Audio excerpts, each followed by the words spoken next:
Sebab itulah maka Al-Imam Asy-Syafi'i rahimahullah, imam kita, ya, kita ini bermadhab Syafi'i. Kawan-kawan kita daripada Pakistan, India, kebanyakan mereka bermadhab Hanafi. Ini tidak ada masalah, tidak ada masalah. Cuma kita di sini lazimnya bermadhab Syafi'i. Baru-baru ini saya pergi satu tempat, ada orang tanya, Ustaz, dia bilang, saya mau tanya, bolehkah enggak kita ikut madhab lain? Saya bilang boleh. Apa masalahnya? Madhab yang mu'tabar ini banyak. Antara yang paling famous, yang paling popular 4. Kita madhab Syafi'i, Hanafi, Hanbali, Maliki, 4. Ada lagi madhab yang lain, yang kecil-kecil. Bolehkah kita bermadhab Hanafi? Boleh. Tapi kita Syafi'i boleh tukar? Boleh, tapi syaratnya ada. Syaratnya mestilah kita mengambil package madhab itu. Tidak boleh wuduk kita pakai Syafi'i. Sebab apa wuduk Syafi'i? Sebab bila kita ikut madhab Syafi'i ambil wuduk, cukup 3 helai rambut pun sah sudah wuduk kita. Membasuh kepala ni kan, menyapu air. Sikit sajalah. Pasal lepas saya punya kurul, sayang, sikit saja. Tapi kita tidak ikut Hanafi. Sebab Hanafi kena seluruh kepala. Bila wuduk ambil Syafi'i, sembahyang tidak ikut Syafi'i, ikut madhab lain. Sebab madhab lain kalau kentut tidak batal. Ini bagus, dia bilang, ngam-ngam dia punya injap tidak bagus. Asal saja Allahu Akbar mau kentut sudah saya ini, dia bilang, kalau gitu susah ikut Syafi'i. Jadi ambil ini tidak bagus. Wuduk ikut Syafi'i, Fatihahnya ikut Hanafi, salatnya ikut Hanbali. Ini kan bercampur-campur. Jadi ini di luar daripada disiplin ilmu. Jadi kalau mau ambil boleh, tapi ikut semua sekali. Dan kita mesti ada ilmu pengetahuan. Jadi soal bid'ah ini kan madhab itu tidak ada masalah. Tapi ada satu lagi pandangan masyarakat yang mengatakan tadi yang saya sebutkan, apa yang Nabi tidak buat maka itu adalah bid'ah yang sesat. Sedangkan Imam Syafi'i menyebutkan fama wafaqas sunnah fahuwa mahmud.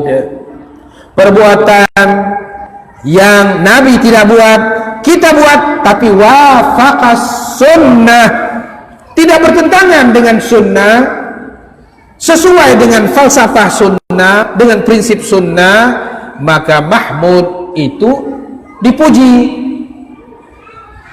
kan, dipuji. Wa ma khalafaha, apa yang melawan sunnah, tidak sesuai dengan sunnah, fahuwa madhmum, maka itu tercela. Maka bid'ah itu ada hasanah, ada dalalah. Hasanah baik, dalalah itu sesat.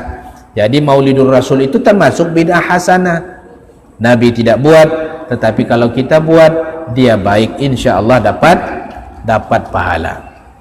Ya, jadi tuan-tuan yang dirahmati Allah Subhanahu wa taala, demikianlah daripada Quran pun banyak, tidak payahlah kita baca panjang ini mengenainya.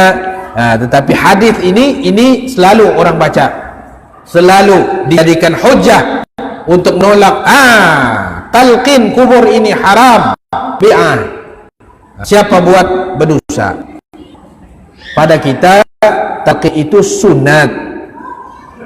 Kalau kita mau buat untuk peringatan orang yang datang ke kubur, wahai si fulan bin si fulan, kamu sekarang berada dalam alam lain, kamu telah meninggalkan alamnya ke alam yang baqa, maka sebentar lagi akan datang mungkar nangkir, bertanya kepada kamu soalan-soalan, hendaklah kamu jawab dengan sabat. Itu sebenarnya untuk iktibar orang yang hidup juga.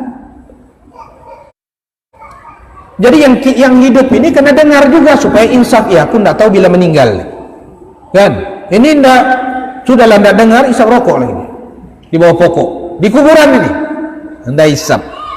Hadis ini, man ahdatsa fi amrina hadza ma laysa minhu fahuwa raddun. Siapa yang mengadakan suatu baharu dalam urusan agama, maksud baharu Nabi tidak buat, tiba-tiba dia buat, fahuwa radd, ma laysa minhu, yang bukan daripadanya, daripada agama, fahuwa raddun, maka dia tertolak. Hadis ini tidak boleh kita huraikan, tafsirkan berdasarkan teks semata-mata. Dia mesti dihuraikan sebagaimana para ulama menghuraikan, ya, menghuraikan. Sama itu yang saya garis bawah itu, ma laisa minhu, yang tidak ada kaitan dengan agama, maknanya tidak ada dalil agama, barulah merdu, barulah tertolak. Kita reka-reka suatu, Nabi tidak buat, sahabat tidak buat, dan tidak ada dasar-dasar agama, tidak ada dalil-dalil daripada agama langsung, maka inilah yang ditolak. Tapi kalau setakat berzikir lepas sembahyang ramai-ramai, ya dia tidak tertolak. Kenapa? Ada dalil daripada agama, suruh berzikir, suruh berdoa ramai-ramai, dan lain-lain lagi. Ya, itu maksudnya. Demikianlah hadis ini, man sanna fil Islam sunnatan hasanah, lagi sebutkan tadi. Hadis ini pun sama. Ya.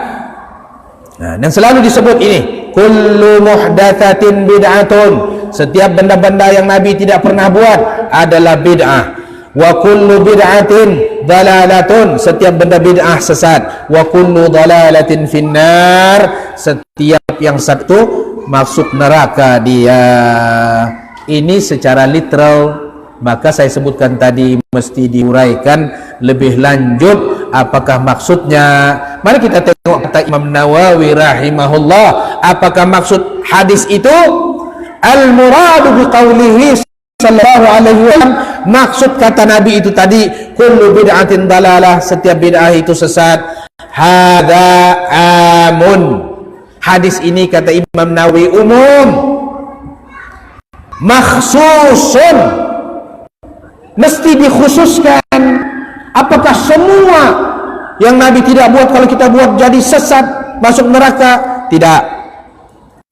Kata Imam Nawawi, wal muradu ghalibul bid'ah, maksudnya bukan semua, tetapi ghalib, kebanyakan. Biasaannya kalaulah tidak ada dalil agama, maka dia sesat. Tapi kalau ada dalil agama, dia tidak sesat. Itulah yang dimaksudkannya sebagaimana Imam Nawawi, ya, sebagaimana kata Imam Nawawi rahimahullahu taala. Jadi tuan-tuan yang dirahmati Allah Subhanahu wa taala, kita bersyukur para ulama memimpin kita. Para ulama, ya, membimbing kita sehingga kita faham agama ini dari sudut yang lurus.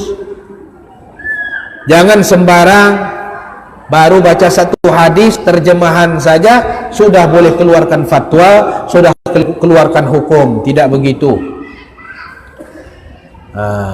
Jadi Maulidur Rasul yang berbetulan Rabiul Awal yang akan kita sambut ini, tujuannya ya memahami apa yang Nabi buat, apa yang Nabi katakan, yang dinamakan sunnah dengan cara yang benar, berdasarkan pandangan para ulama, khususnya ulama-ulama madhab ahli sunnah wal jamaah, supaya tidak timbul lagi kekeliruan, ya, malah kekeliruan yang takut-takut kita, kerana kekeliruan itu akan jadi ekstrim, lebih ekstrim daripada yang lain. Akhirnya membawa kepada apa, tuan-tuan?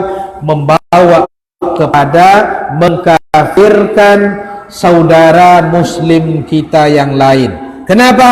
Oh, kononnya mereka ini adalah pelaku bid'ah. Sedangkan tadi sebut hadis itu setiap bid'ah itu sesat, yang bid'ah, yang sesat ini masuk neraka. Yang masuk neraka ini siapa? Sama ada dia pendosa atau musyrik atau kafir. Sudah berlaku ini di kalangan umat Islam yang mudah mengkafirkan, menyesatkan orang lain hanya kerana melakukan perkara yang Nabi tidak buat, maka kita buat, tetapi benda itu ada dalil asas syaraknya. Cuma Nabi tidak buat saja. Karena Nabi bukan buat semua perkara. Nabi tidak buat semua perkara. Sebab itu ulama istinbat, Nabi ada buat perkara yang harus. Dia bagi pilihan kepada kita. Siapa mau ikut, ikut. Siapa mau pakai serban, pakai, dapat pahala. Tapi yang tidak pakai, tidak dapat dosa. Pakai songkok, kalau ikut pakai songkok pun tidak ikut sunnah. Nabi tidak pakai songkok hitam. Dalam Syama'il Muhammadiyah, serban Nabi warna putih. Ada masanya Nabi pakai warna hitam, ada masanya Nabi pernah pakai serban warna hijau. Tiba-tiba kita pakai serban warna oranye. Nah, bidah ini. Tidak begitu. Ini dia panggil sunnah jibiliyah. Sunnah Nabi bagi pilihan kepada kita. Siapa yang mau ikut karena mencintai Nabi, insya Allah dia dapat pahala. Dia pakai jubah kerana ini pakaian Nabi, dapat pahala. Tapi jangan kita hukum orang yang tidak pakai jubah sebagai tidak ikut sunnah. Sebab sunnah wajibah dalam berpakaian saya sebutkan tadi apa? Menutup aurat. Itu tidak jarang sehingga nampak yang di dalam, tidak ketat sehingga menampakkan bentuk-bentuk yang tidak sepatutnya nampak. Itu sunnah pakaian. Sama macam sunnah makanan. Sunnah makanan apa? Kulu minat tayyib, kulu mimma razaqnakum halalan tayyiba. Makan kamu apa yang kami rezekikan kepada kamu, kata Allah, halalan tayyiba, yang halal lagi baik. Maka Nabi makan benda yang halal dan benda-benda yang baik. Itu sunnahnya. Mestikah kurma? Tidak semestinya. Kurma kebetulan di negara Arab. Tapi kalau kita makan kurma, kita niatkan ikut sunnah Nabi, insya Allah dapat pahala. Bukan bermakna kalau kita makan buah bambangan, ini tidak ikut sunnah bos.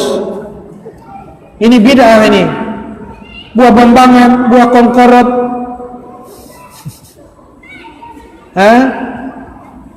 Tidak. Begitu cara melihat. Sebab itulah kita ikut sejak ulama membagikan sunnah itu ada 5 kan. Ada yang wajib, ada yang sunnah, macam yang saya terangkan tadi.